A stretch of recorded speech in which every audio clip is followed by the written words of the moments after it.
Hello, and thank you for watching this presentation, Bigfoot Best Evidence. I'm Laurel Westendorf. I'm part of the Community Relations team at the Deschutes Public Library.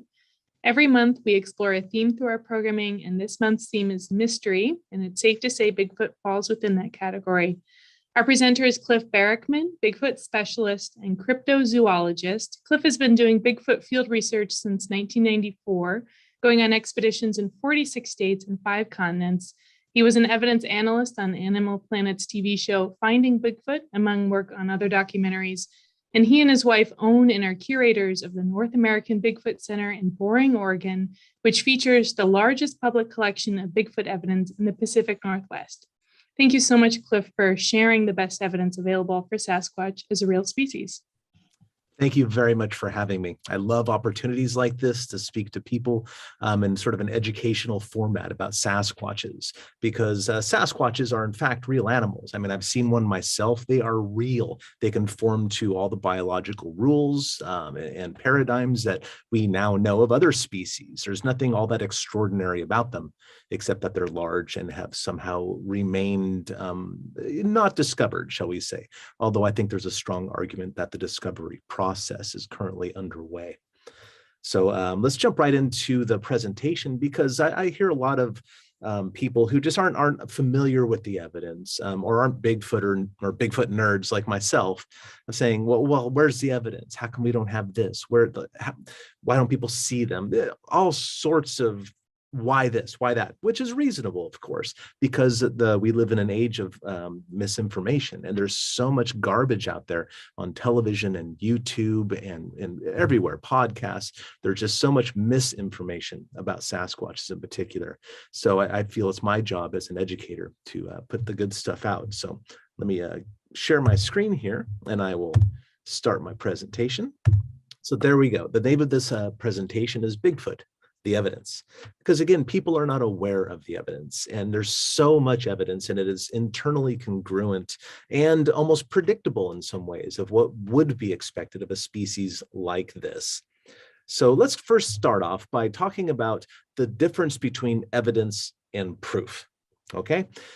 Basically, evidence is something that kind of supports what you think, like the scientific process, which we'll get into in a minute, is a series of steps, and evidence supports your hypothesis, which we'll talk about in a minute. Whereas proof is the end all be all. That is it. There is no other way around it. This is proof.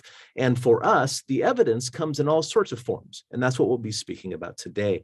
But proof, no matter how you cut it, will essentially end up being a dead Sasquatch.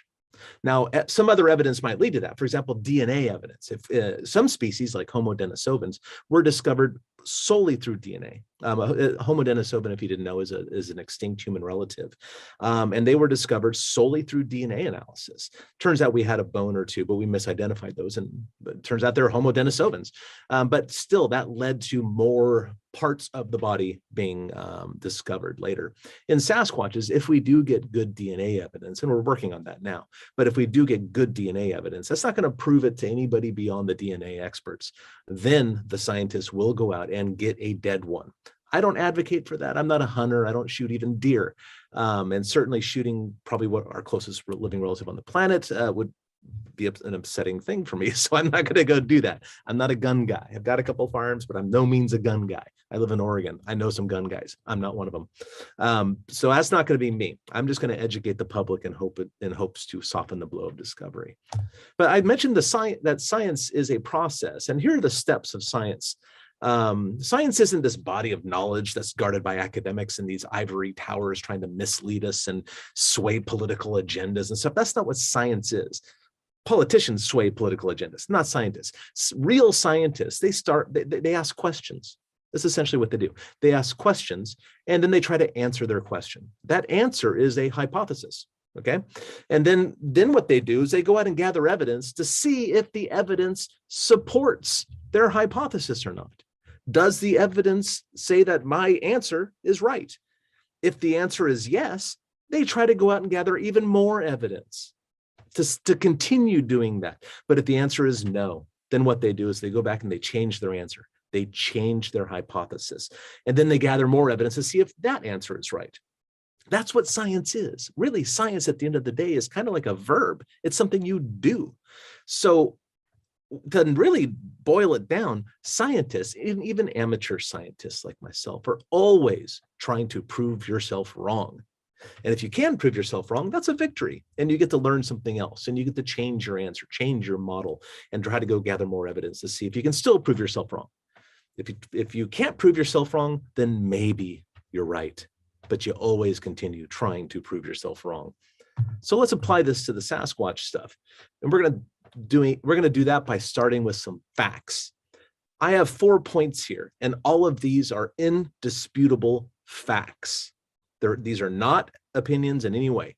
The first one, for more than 400 years, people have reported seeing large, hair-covered, man-like animals in the wilderness areas of North America. This is true. There are historical accounts. This is a true statement. Now, mind you, the word in there that makes it true is have reported seeing large, hair-covered man-like animals. I didn't say they saw them. This fact is they have said they saw them. Maybe they're lying. Maybe they're hallucinating. That doesn't matter. The fact here is that people have reported them. The second bullet point says sightings of these animals continue today. Real or not, these reports are often made by people of unimpeachable character. Okay, today is Wednesday. What is it? Thursday. Monday, someone saw one of these things. I was on an investigation all day long on Monday. 5 o'clock in the morning, a gentleman was driving up Highway 26 right past the toll gate campground and saw one on the side of the road. I went out there, spent 4 or 5 hours out there. It is a fact that people still report seeing these things today. Okay, Monday isn't today. I get it. Sue me. You get the idea. Bullet point number 3. For over 70 years, people have been finding, photographing, and casting sets of very large human-shaped tracks. Most are discovered by chance in remote areas. These tracks continue to be found to this day. Okay, I found tracks on Monday. It's not today, but you get the idea. This is a fact that people report finding these things. People are casting these. People are photographing them. This is a fact. And the last one, the cultural histories of many, I'm going to change that to all, Native American and First Nations people include stories and beliefs about non-human, quote unquote, people of the wild. Many of these descriptions bear a striking resemblance to the hairy man-like creatures reported today.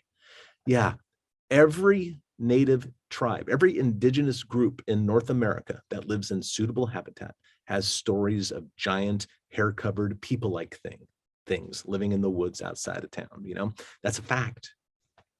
So being an amateur scientist, we're going to ask questions about this. What in the world's going on? What could be behind these facts that I'm faced with? And my hypothesis, my answer to that is that there is a real biological animal responsible. So we're going to go gather evidence now. And there's all sorts of evidence we could take a look at. Now, mind you, none of these are proof. None of these are going to put the nail in the coffin, so to speak, which is probably not the right thing to say, considering I already told you a dead one is going to be necessary, but you get this, a figure of speech. So native accounts, historical and settler accounts, contemporary witnesses, sound recordings, photographs, these are all things that like a biologist would be looking for essentially. And that's the way the subject should be treated. Sasquatches are not UFO riding, shape-shifting, interdimensional things. They are a perfectly normal biological species. They leave footprints, they poop, they shed hair, they eat, they do things that every other biological thing does. And so we need to approach this from a biological manner and see if we can gather evidence. Let's start chronologically. Let's start with the Native Americans and First Nations accounts. Well, it turns out, I already said this, that pretty much, I'm going to say every native group, every indigenous group in North America that lives in suitable habitat has stories of these things. And you can go back into historical record of various sorts, whether it's their oral tradition or whether it's photographs from early anthropologists interacting with the indigenous people and find evidence. On the left there is a photo by Edward Curtis from 1914 of Hami. Essentially, is a Koskomo traditional belief of Hami, which is the it's like Zonoqua. We're going to talk a lot about Zonoqua in a minute.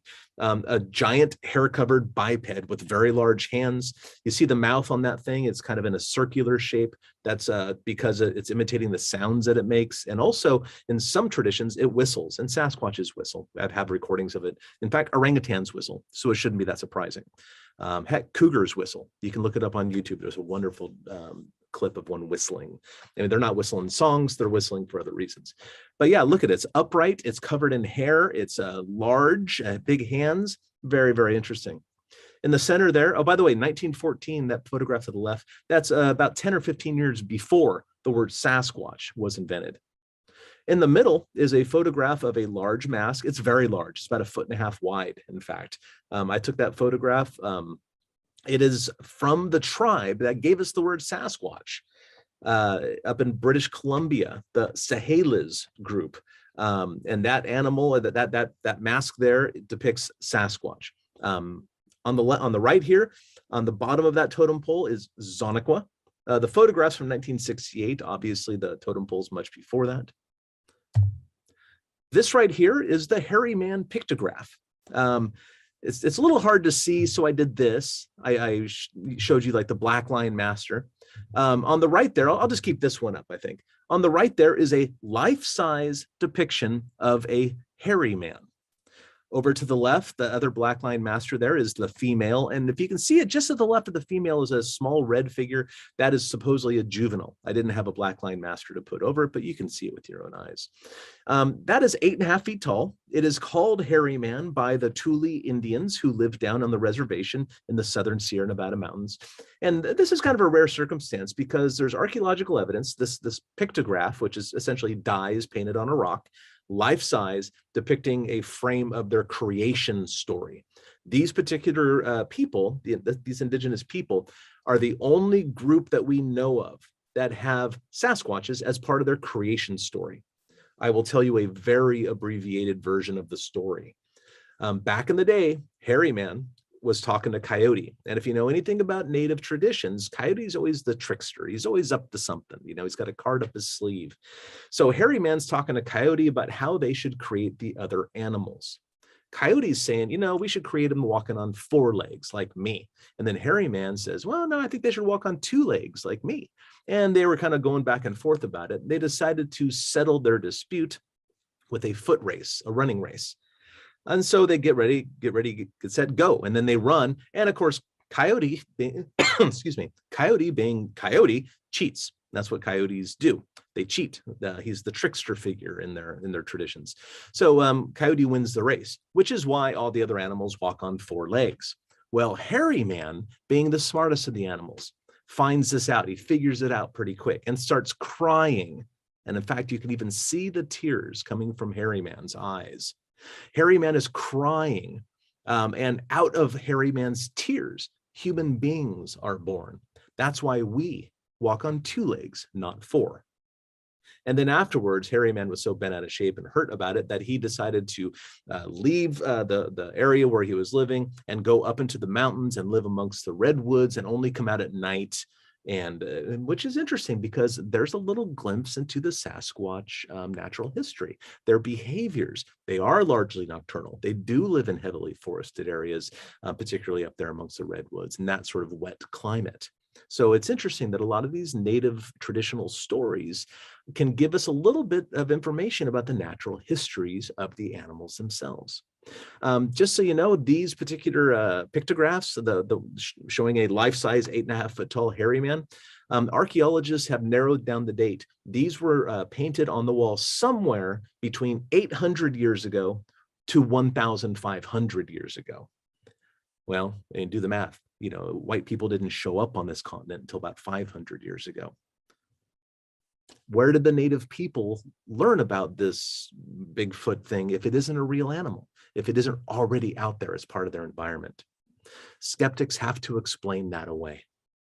That somehow or another, the native people in California were talking to the native people in Florida, who were talking to the native people up in the Northern Territories of Canada, and all conspiring, describing the same hallucinatory fake animal.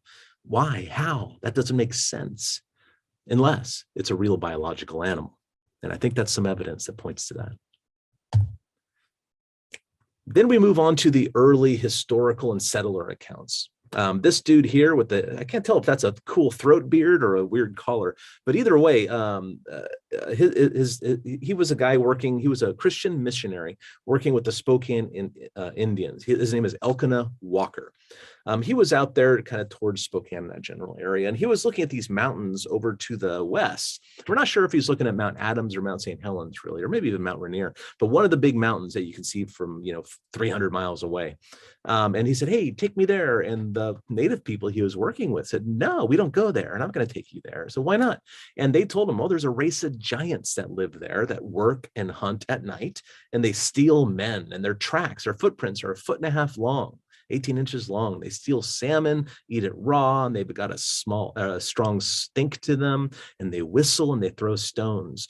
Wow, those are all perfectly normal behaviors that have been reported in other ape species as well. And they're also things that you can discern from reading sighting reports of Sasquatches. They've been seen doing all of these things at one point or another as far as the behaviors go, whistling and throwing rocks. And about 10 or 15% of the sighting reports have a smell associated with it, which is interesting because gorillas also have a smell associated with them sometimes under stressful situations. Their armpits smell, and it's not like human armpits. Human armpits smell because we have bacteria building up and with the sweat and stuff, and that's what stinks.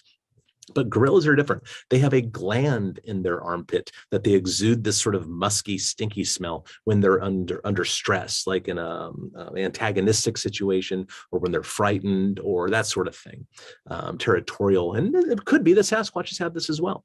We need to look at the other ape species to learn about what Sasquatches may or may not be able to do. But anyway, Elkanah Walker here heard all about Sasquatches. They didn't have a word for it back in 1840, probably called them wild men or something, or giants, but they were certainly describing Sasquatches. Teddy Roosevelt actually wrote about a Sasquatch in 1893. His book, The Wilderness Hunter, included a story in it told by a gentleman named Bauman, who he described as a grizzled old woodsman.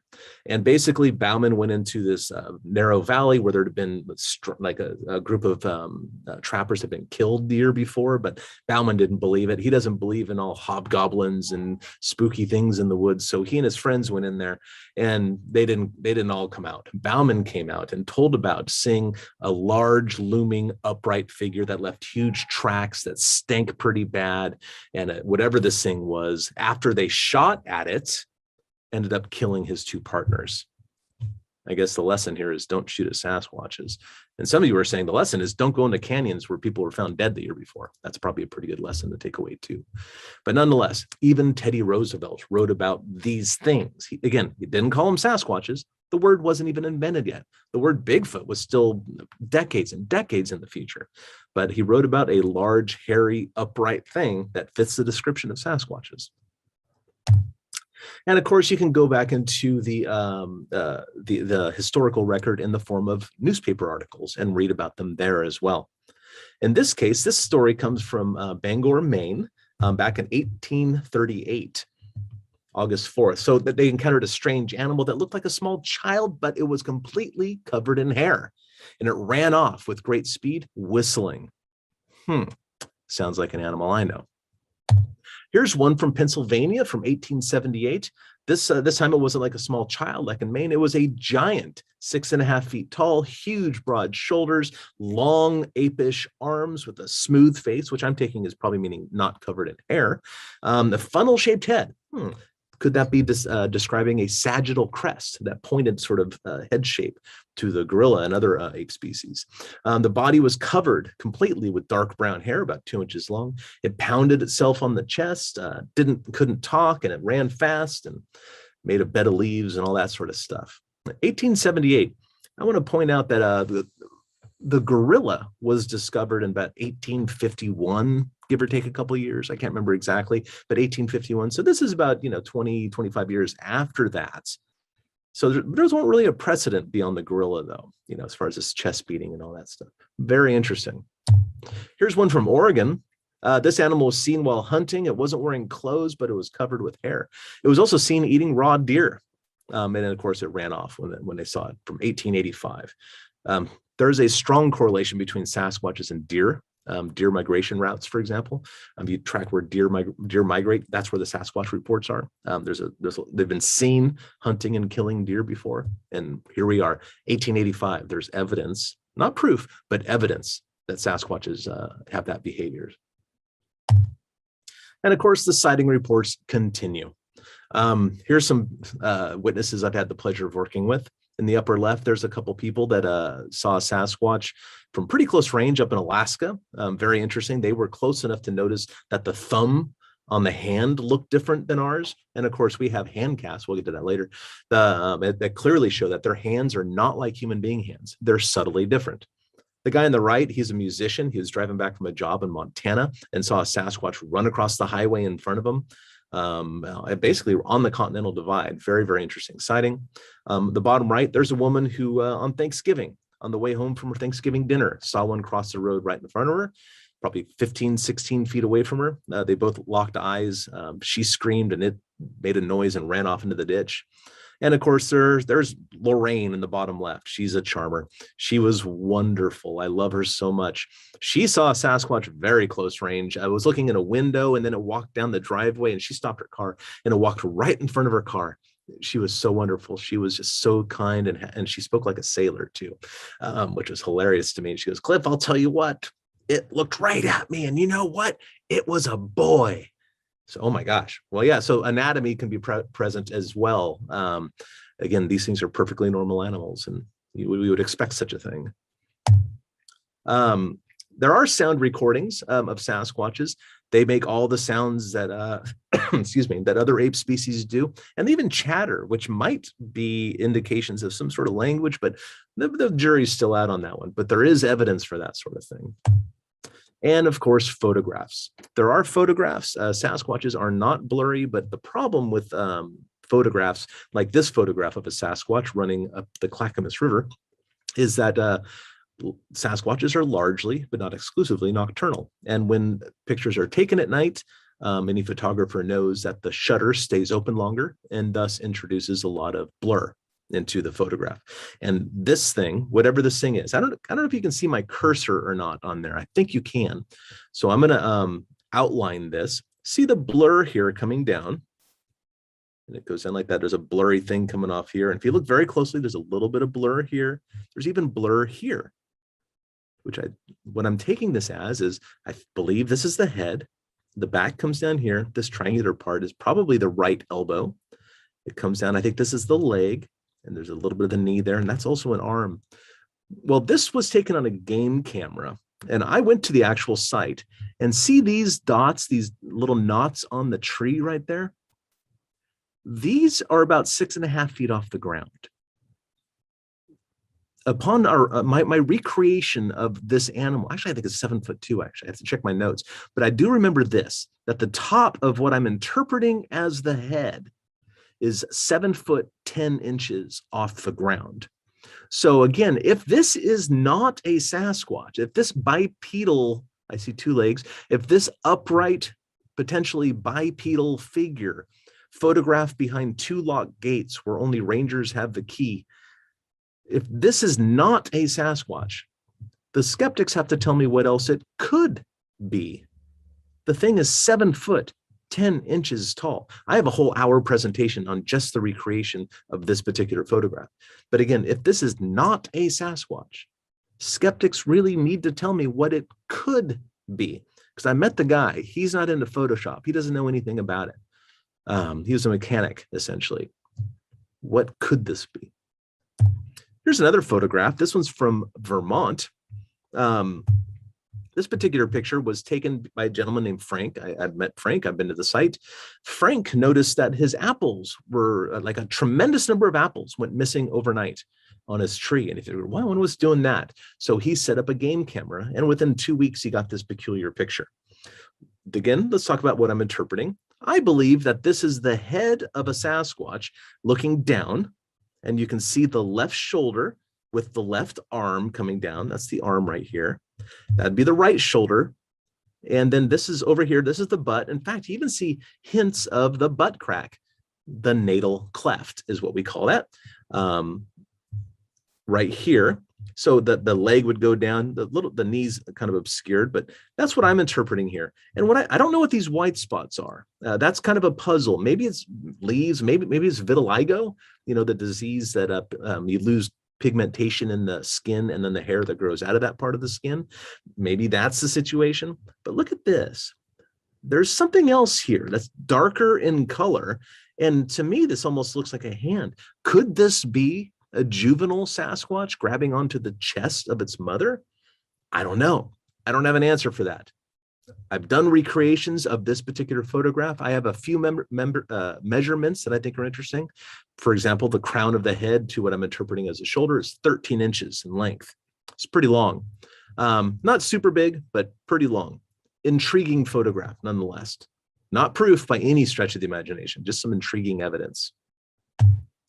Here's another photograph that was taken on a really lousy flip phone. This photograph was taken in New Mexico. And basically, this part of New Mexico, outside of Farmington, I think it's Fruitland technically, but those are two communities are adjacent to one another. They're both on the Navajo reservation around the Four Corners area. And in this particular part of the country, there's a lot of poverty. So the Navajo Nation has taken it upon themselves to grow crops to kind of distribute to the poor members of the tribe. And so they've kind of irrigated the upper levels. It's kind of deserty in that area. And the Sasquatches there kind of hang out in the riverbeds, essentially. And I've spoken to numerous witnesses in the area, and I'm convinced they're there. But they're irrigating the upper levels, the flat area, the flat ground, to feed the tribe, essentially, doing their part to feed the hungry. So, and because there's poverty, they have to hire security guards to make sure that nobody steals from them. So, because that happens. A security guard got this. Now, I haven't spoken to the security guard. My friend Bobo has, but I've spoken to the security guard's colleagues and coworkers, several of which had seen Sasquatches on the job. And they told me something funny. They said, "Oh my gosh, Cliff, we were hired to keep the people out. We don't know what to do about the Bigfoots." So this security guard saw the Sasquatch one day. It was walking along the hillside. Didn't look. It's walking from left to right. It's walking this direction. And you can see it's holding like, what, a 12-foot log or tree or something? What in the world is that about?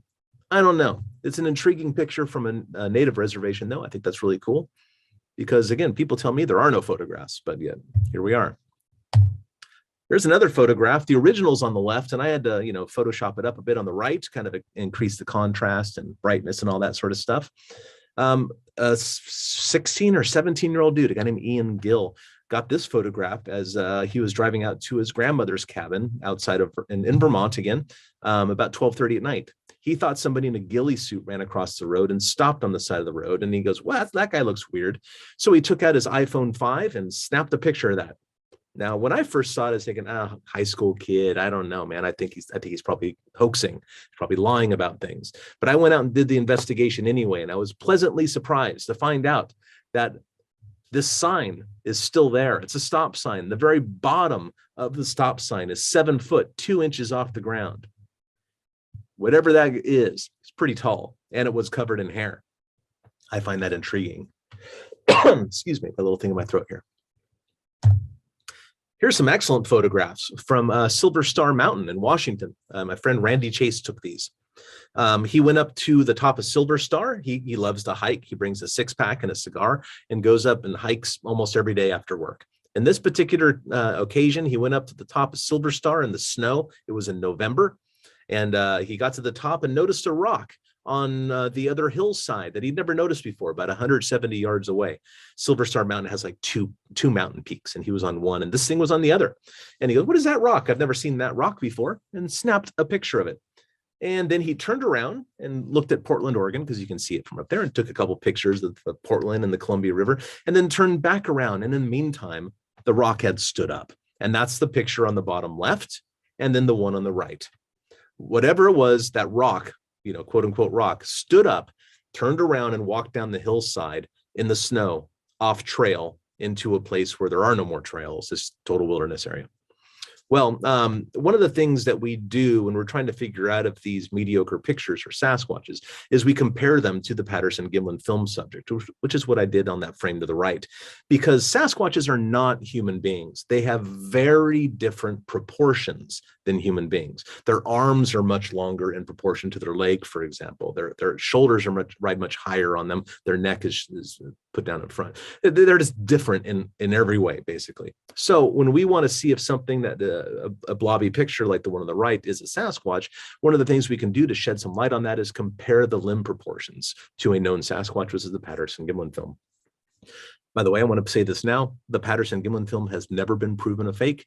Roger, the guy who filmed it, never admitted on his deathbed that it was fake. In fact, he did the opposite. He said that, I know people are going to look into my character. This, like, a real film couldn't have happened to a worse person like me. Everything about the film holds up to scrutiny. So all those things you've heard and stuff on the news are kind of just bad media and misinformation. So you can read more about that in some other books. But anyway, that thing on the right, let's look at the top of the head of the figure where the red lines are. The top of the head lines up, the shoulders line up, the top of the butt lines up, the bottom of the butt, the hands line up. Everything about it lines up. By the way, the butt is very important. I want to point that out because Bigfoots have big butts. Bigfoot got back. It's a fact, because your butt muscles are the largest muscles in your body, and they are used for two things. Number one, they are used for keeping your torso upright over your pelvis. In other words, an upright posture. So bears don't have big butt muscles, right? And they're also used for bipedal walking. That's why gorillas don't have big butts. That's why bears don't have big butts. That's why humans do, because we're keeping our torso upright and we walk around on two legs. Now, considering how massive and large a Sasquatch is, I mean, they are big animals, like sometimes 2.5, 3 feet wide and almost that far front to back. Imagine the mass of that. Imagine the size of the butt muscles necessary to keep the torso upright over the pelvis. So all these pictures, if it doesn't have a big butt, it's not a Bigfoot, essentially. But anyway, all that stuff lines up very, very well. And if you look in the picture in the upper left, by the way, notice the pointed head. That's that sagittal crest thing I mentioned earlier with that historical newspaper account about the cone-shaped head. Sasquatches, like all ape species that get big enough, can develop a sagittal crest. It's that crest in the middle of the skull. And what that is for is anchoring chewing muscles on. When Sasquatches or gorillas or Australopithecines, for example, human ancestors, when they got into the habit of eating very fibrous foods, they needed more and more chewing muscles. And your chewing muscles have to attach to your skull. And eventually you need more chewing muscles in your skull can accommodate for. So evolution eventually brings about a sagittal crest to increase the surface area on your skull for chewing muscles, and also zygomatic arches and some other features of your skull. And so basically we see that here. We can see that same feature in large orangutans. We can see it in the largest of male chimps and also gorillas as well, and presumably Sasquatches. It makes perfect anatomical sense. Here's another picture taken in 2017 in Pennsylvania. Don't worry about it. It's in there somewhere. Let's zoom in on it and take a look. There it is. It's real pixelated. I'll go back one. It's kind of in that open area in the forest, right in this area. A boat cruise saw this. 17 people saw this thing. One person had the wherewithal to take out his cell phone and snap a picture. Actually, he snapped two, but one of them, you can't see the animal at all. In this case, it walked into the clearing, and this is what you get. Again, blobby, but something's there. It was moving. Somebody else managed to grab a video, but they never got the figure on film, on camera, at least I should say, because it's a video, it's not film. But they never got the figure on film, but you can hear the people reacting to what they're observing. They're saying things like, man, it must be hot in that suit, because it was like 80 something degrees that day. Oh my gosh, is that a Bigfoot? No, that Bigfoot. And then they laugh. No, Bigfoot's not real. But they're all watching something that looks like a Bigfoot. What's he doing? And get closer. And then people say, I want to leave. They're getting scared. Very interesting to hear that conversation going on. But this is the only picture we got of it. So let's do what I mentioned before. Let's compare it to the Patterson-Gimlin film. And again, it's pretty impressive, don't you think? And again, look at the butt. I mean, I don't want you guys to all think I'm a butt man of some sort, but look at the butt. It's right there. The anatomy is right there, and it is congruent with everything that we think we know about Sasquatches at this point. Not proof, but I do take that as evidence. And of course, there she is, the Sasquatch walking across the sandbar from 1967, October 20th. We're almost at the anniversary, by the way. So there she is. That has never been proven false. The anatomy is there. You can see her shoulder blades moving underneath the skin. You can see her muscles flexing. There's breasts on it, which is a very peculiar thing to put on a suit if it's fake. Very impressive film. There are numerous books written about it. I'm not going to go too into it, but another strong piece of evidence. Here's another piece of footage from the Blue Mountains. Not quite as impressive, but it's there. Kind of a strange loping gait. This is by Paul Freeman. It's actually 1992. I can see I put copyright 1994 there. That's a mistake on my part. Here's another piece of footage taken on a thermal imager. Thermal imagers don't see light. They see heat. And in this case, the person who filmed it had it set so the hotter it was a black color, not a white color.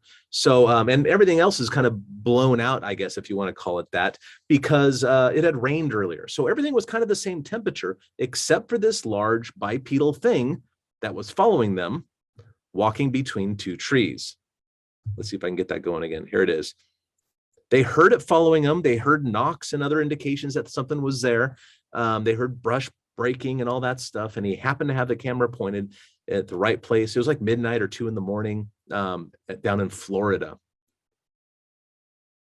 What always strikes me about this is that the arm and leg proportions are not, are not what you would expect of a human, okay?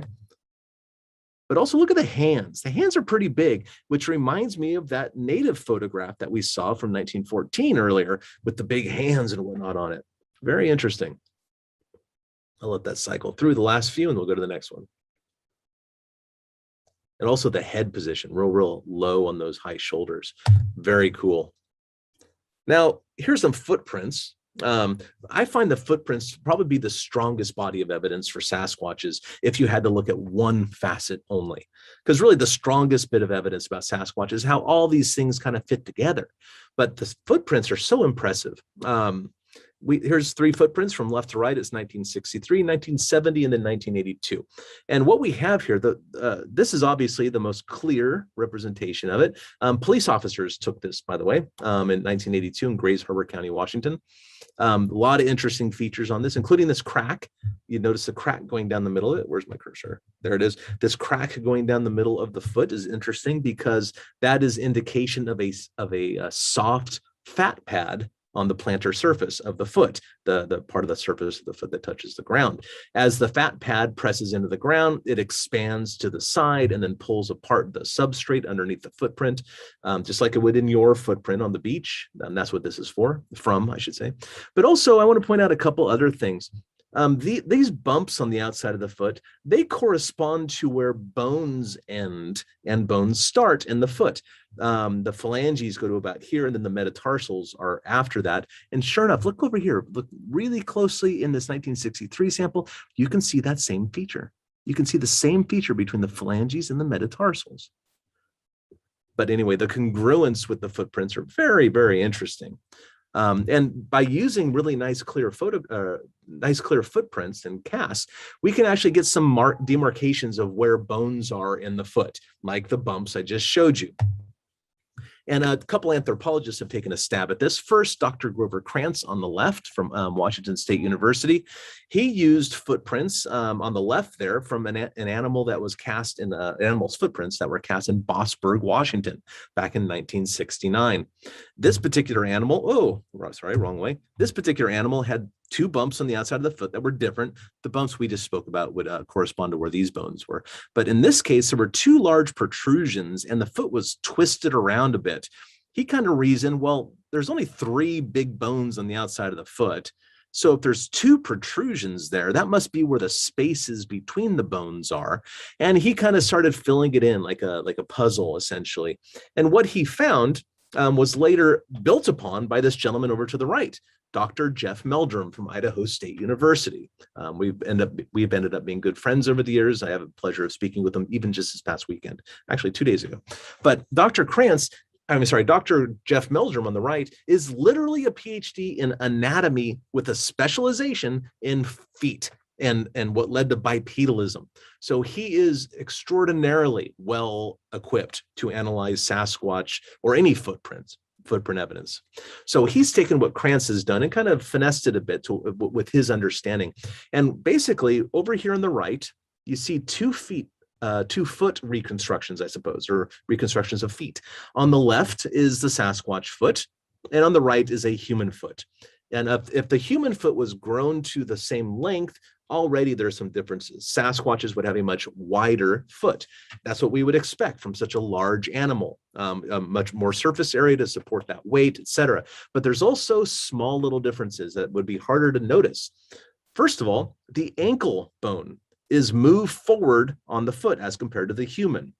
This is the Sasquatch here, and this is the human. The ankle bone is moved forward. And what that does is that functionally elongates the heel bone.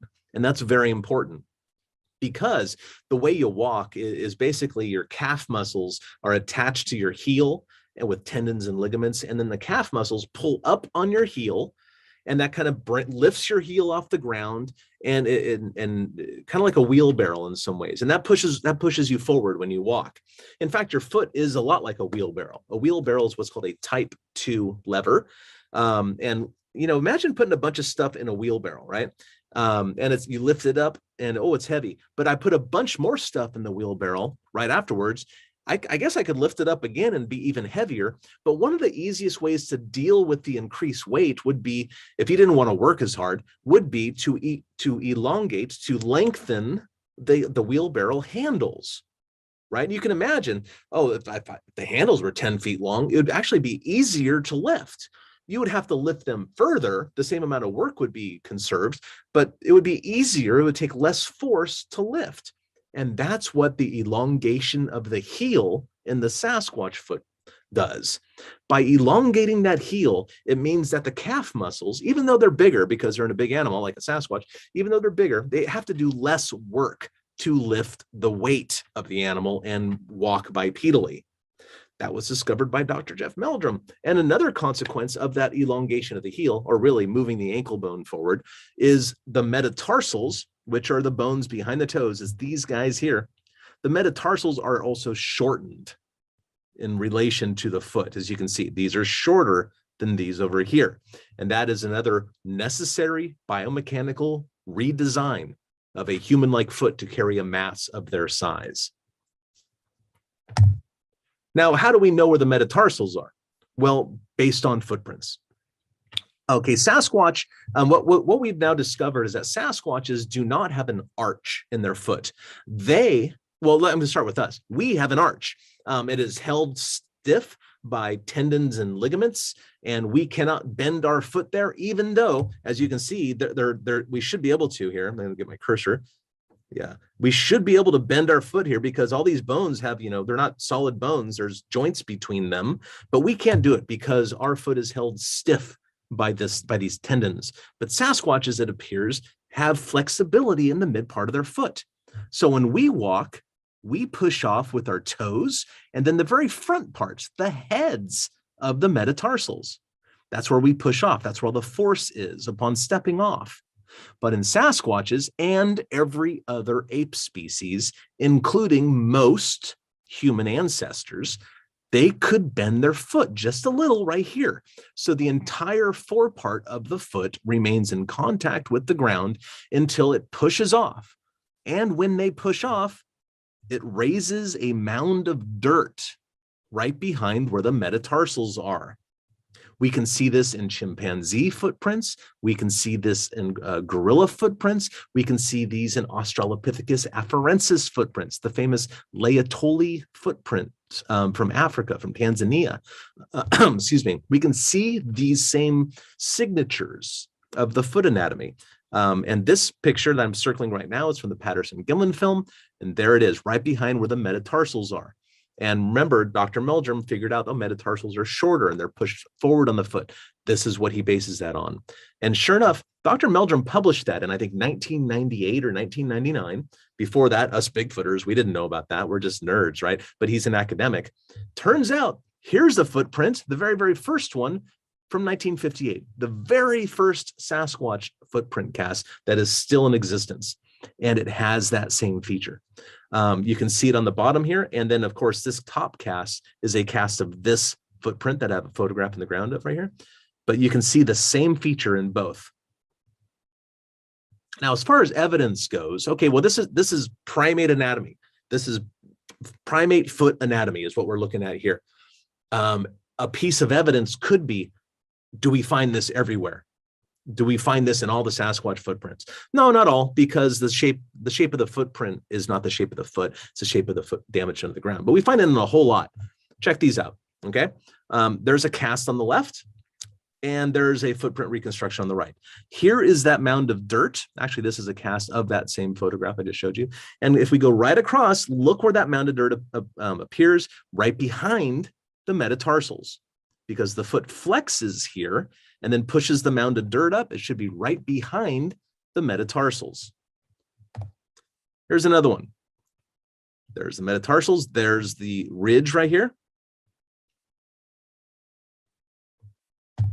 Here's one from 2012. There's the forward part of the foot. Here's that raised mound of dirt. And where is it? Right behind the metatarsals. Not in a place that a human would leave, by the way. A human would leave a raised mound of dirt up here. Remember, because we push off on our toes and the heads of the metatarsals. But lo and behold, here it is at the base of the metatarsals in a very inhuman-like spot. There's another one. This is from Montana in 2011. Right there, if I line up the toes, right there behind the metatarsals. And of course, talking about footprints, Sasquatches must be very rare animals.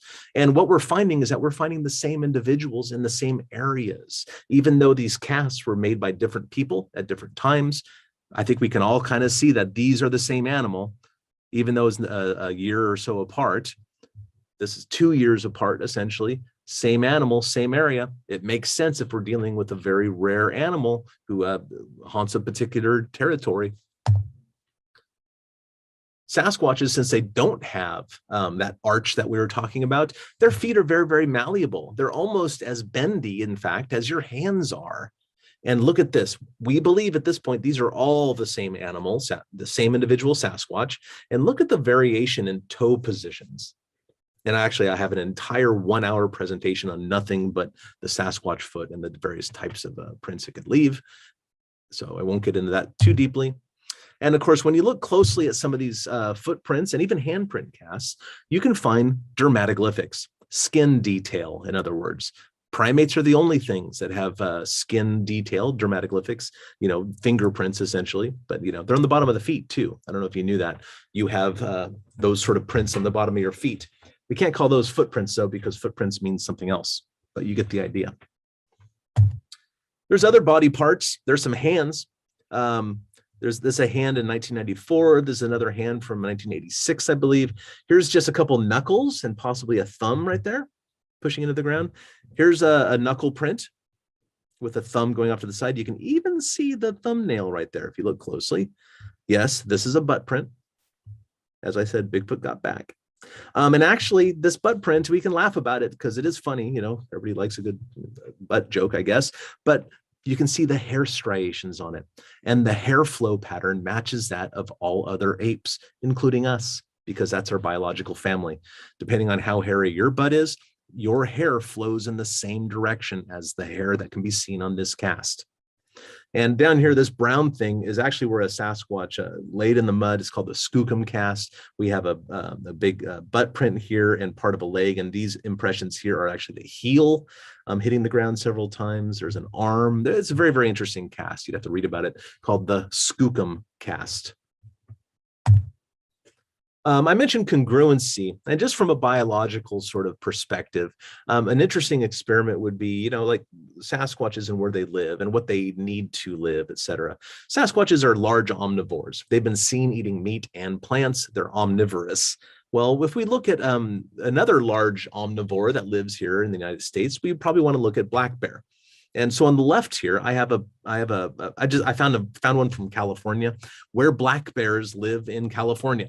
I believe this is from the Department of Fish and Wildlife, or whatever they call themselves down there. And inside this red line is where black bears are known to live in California. And over on the right here, this is a Google map layer of reported Sasquatch observations. And you can see there's a high degree of congruence between the two. Because in my mind, Sasquatches and bears require the same resources, essentially. But if you're a skeptic, and I approve of skepticism, I really do. There's so much garbage on YouTube and television and everywhere else. You really need to be skeptical when it comes to Bigfoot stuff. But the hardcore skeptics who throw all this away have to say that the people who live in mountains are more prone to lying than the people who live in desert regions. What else can you say about it?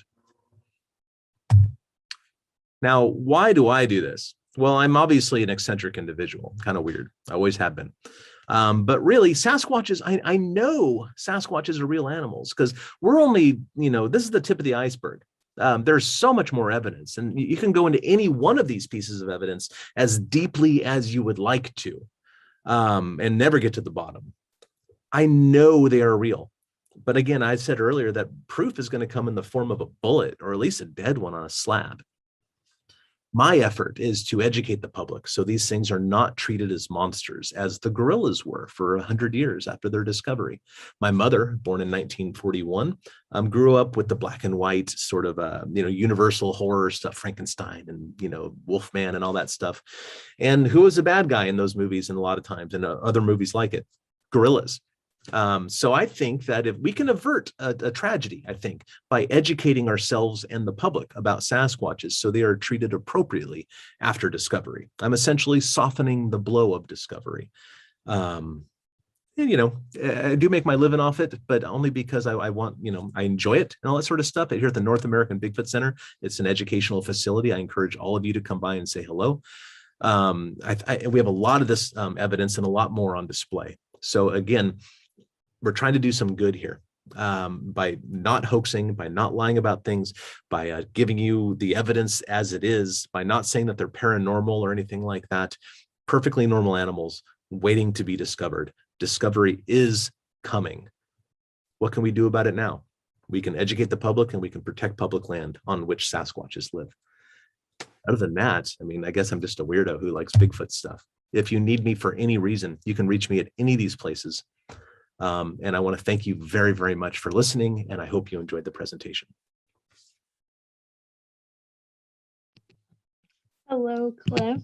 Thank Hello. you so much. You have a very comprehensive website, cliffbarrickman.com, with a lot of audio files and image files that are really interesting. Is there any that stand out to you that's on the website that people could look at? On my website, well, I have some favorites, for various reasons. I think that one of them is the Siskiyou whistle knock. I think that one's really cool. It may not be that compelling, but I was there, so it's a little bit different to me. I was there in 2:30 in the morning or whenever that was, in the dark with one other person, with something knocking, bam, and then whistling afterwards. Very, very peculiar behavior if Bigfoots aren't real, right? There are a couple others stand out. One of them, the Horse Creek howl, we actually recorded that while filming Finding Bigfoot.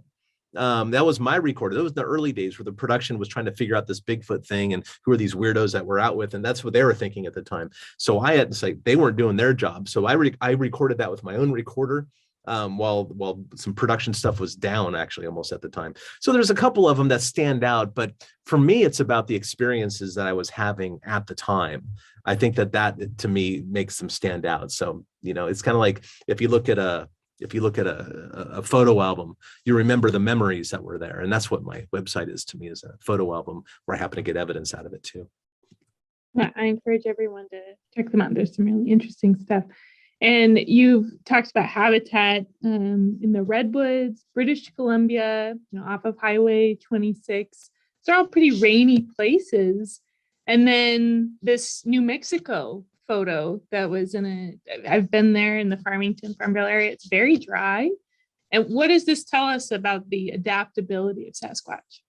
Well, I think Sasquatches are obviously very adaptable, but the more rain there is, the more sightings there are. A guy named John Green, who first started collecting sighting reports and publishing them a long time ago, noticed that correlation. And in some places, like New Mexico, for example, sure snows a lot there, and snow counts as precipitation. So, and New Mexico, those mountain sort of islands that they have amidst the desert and stuff, those very often have Sasquatches located in them as well. They are, you picture a Sasquatch's, livelihood is essentially hiding and eating. So the more plants there are, the better off they're going to be. So the more rain there is, the more plants and whatnot are going to be there as well. But Sasquatches are certainly adaptable, and I think that kind of speaks to their intelligence level. Now, they're not using math or using fire or watching the Golden Girls or something like that, although that's arguable about the intelligence thing. But but you get what I'm saying. They don't have that level of culture. They have the culture much more like the other ape species. But they are strategic. They are very good at what they do. They've been selected through evolution to be very good at, say, ambush predators like work. They've been heard and actually seen working together to kind of funnel deer through choke points to try to get deer. So they are strategic thinkers and very smart and very, very adaptable. But then again, so are black bears. Black bears don't hunt cooperatively like Sasquatches do, but they are also very adaptable to their environment. So. Yeah, you're right. Yeah, black bears are also, they live in New Mexico, and I was in the Steens a couple weeks ago, and they're there too, and nice on the east side. And I encourage everyone to check out the North American Bigfoot Center and look at the resources at cliffbearman.com. Thank you so much for taking the time to talk to us, Cliff, and share all of your knowledge. And thank you in the audience and viewers for joining us. Please check out more free programs to shootslibrary.org/calendar to check out events, or go to our YouTube channel to see recordings. Thank you.